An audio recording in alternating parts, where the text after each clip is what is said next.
Welcome to AI and RCM, in the trenches with Peter Camp and Sherry Smith.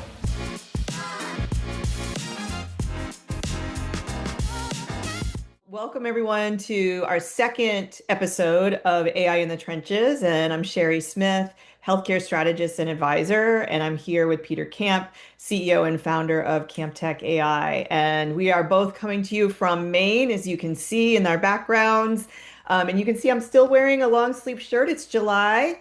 But it's a beautiful July day here. I know the rest of the country is scorched, but in Maine, it's absolutely beautiful. So I will also be representing the Maine Tourism Board.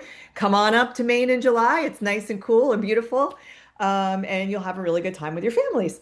In the meantime, given that it is July, wanted to talk a little bit about the most health systems are going into the new fiscal year in July of 2027. So wanted to see a little bit or talk a little bit about 2026 strategies versus 2027 strategies, particularly when it relates to AI.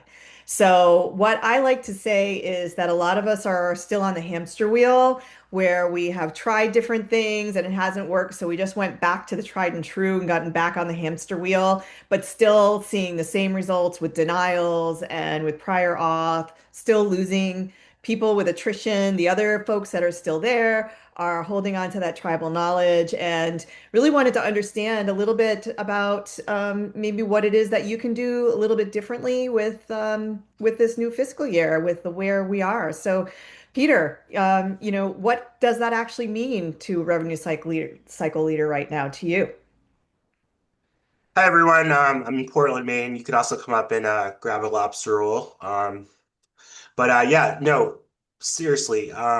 Essentially, right now, I think a lot of the revenue cycle leaders we're talking to are contemplating, do we automate or do we hire? And that's the question that's been going on since I've been in this industry. How do we automate? How do we integrate? How do we do all these things?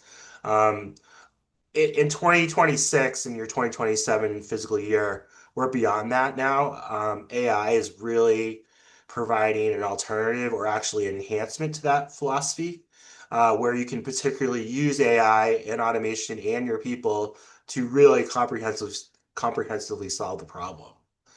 So instead of being at like 60 to 70 degrees, you can get to 100, 90 degrees, or 360 degrees, for lack of a better term. But yeah, so as we're walking through this year and looking into automation, and labor, we're advocating for our customers in both future and present to really consider AI. Yeah, so when we're talking about, well, when I talk about the hamster wheel in particular, a lot of organizations are still having the same playbook from what I see. And, either outsourcing to organizations that are doing it for them or starting to hire as we mentioned. And so, this is just something that continues to be exhausting. And so, in a kind of as a metaphor to the hamster wheel as well, is something that Einstein said is that, doing the same thing over and over and again, trying to get a different result is the definition of insanity, right? So, what is the good news regarding where we are now when it comes to where AI is, where the EMRs are, as well as the opportunity to kind of do things a little bit differently, Peter? Yeah, I think really need to start thinking differently and use some imagination. Imagination is definitely a keyword I think of when I think of the best leaders in our industry. Um, so essentially, you're pounding your head against the wall at this point with the payers because they're using AI at unprecedented levels to process claims and provide these policy changes that happen out of nowhere. And the providers are always playing catch up.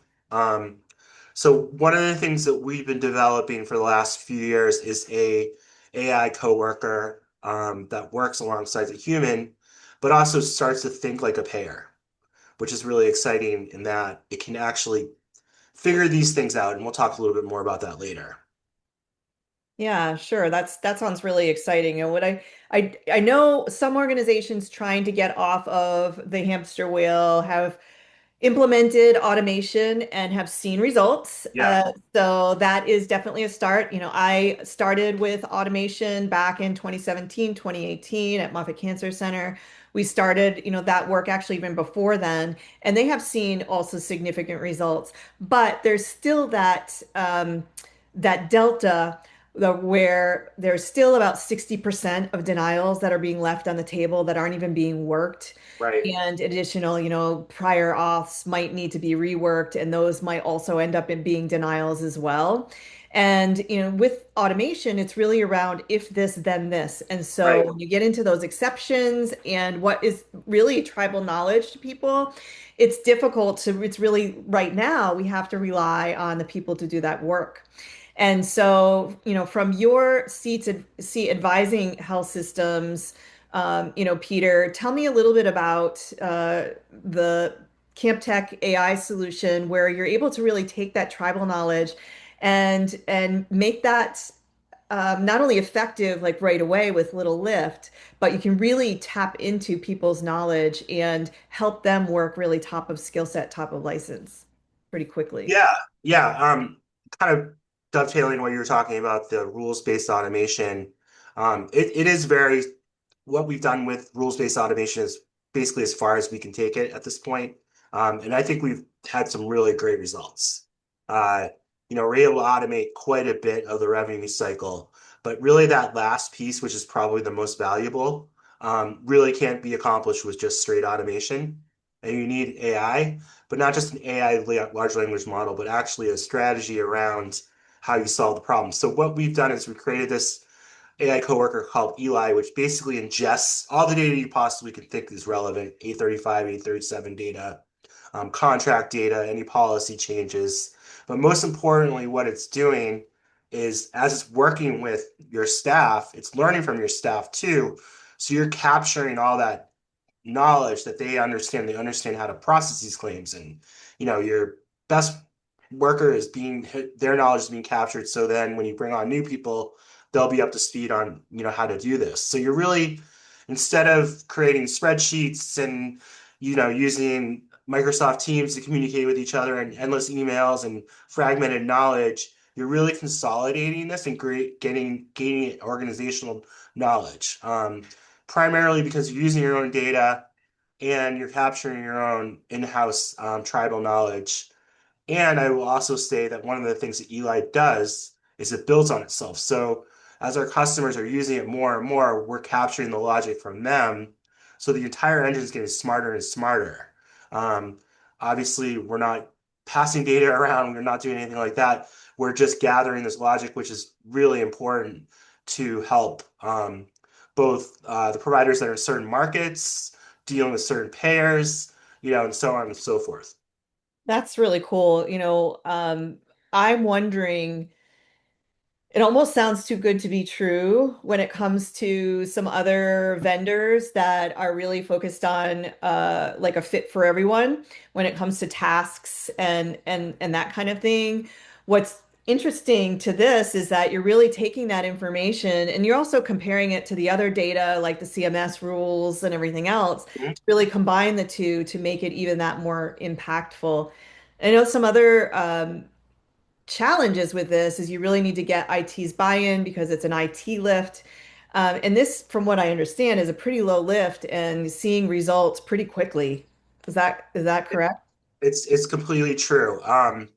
So it can be hosted anywhere, but from a perspective of standing it up, it's 10 times faster than doing an RPA bot, honestly. Primarily because we have this logic to start with, and then we're just getting the data from the IT department, processing this data, getting access to the EMR if we need it. And then we're able to create an interface fairly quickly using vibe coding. So it's really it's an awesome way to do this. Low lift from an IT perspective, low lift from the staff. You're not going to sit in endless meetings trying to scope something. And it's more of a feedback loop versus you tell us what you need and we build it for you. So I really think it's an excellent way and approach to do this, and it doesn't compete with the EMR. It's not trying to replace Epic or Cerner or whatever. It's working side by side with the tools you already have. So if there's data from those tools we need to pull into it, we can do that as well. Yeah, so I would say if any organization has any leakage related to denials or prior auth, that it's almost a no-brainer to give this a try Yeah. because the investment is low, the speed to results is pretty high from that perspective, and then really being able to move the needle and allow your teams to really focus on what's important and be able to reduce that attrition and the need for continuing to hire in that regard. And so it's really being able to take the folks that you have and to be able to have them continue to work that at that real higher level as well. So, I would say is if you haven't thought about what you're going to be doing with AI in 2027, really asking any vendors that you're going out there is what is that speed to results? What is the need from an integration perspective? What is the IT lift? And when are organizations going to see speed to results? I think those are the questions that you should be asking and definitely looking for organizations that have the solutions that can do this pretty quickly, like within a 6 to 8 week turnaround. So definitely, as maybe you're taking your summer vacation, Mhm. you wouldn't be thinking about it then, but maybe it's something that you put on your radar as soon as you get back and looking at how you can do things differently for fiscal year 2027. So, Yeah. Peter, it's great to hang out with you in Portland and Yeah. in Camden, Yeah. respectively here. And anybody else who hasn't visited Maine, come on up. It's absolutely beautiful. Absolutely. Talk to you guys soon. Talk to you soon. Bye.